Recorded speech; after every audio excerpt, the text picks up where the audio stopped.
قريتا بشرفة الشرقية وبشرفة الغربية في جبل الأكراد في ريف محافظة اللاذقية، هما قريتان كرديتان.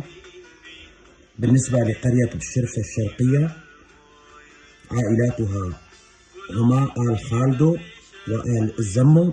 آل خالدو هم أكثر من 100 عائلة، وآل زمو ما يقارب 30 عائلة.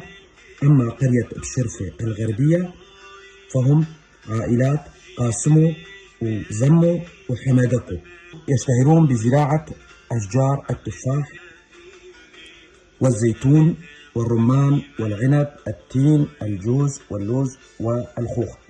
بعض سكان بشرفة الشرقية كانوا يعملون بالفحم أيضا. هذه بعض المعلومات التي أرسلها لي أحد أبناء قرية بشرفة الشرقية، وأنا ألقيها بصوتي. أنا علي عبد الله كولو، محام من منطقة درباسية.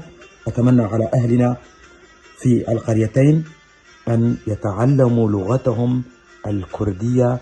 دمتم أهلنا في القريتين.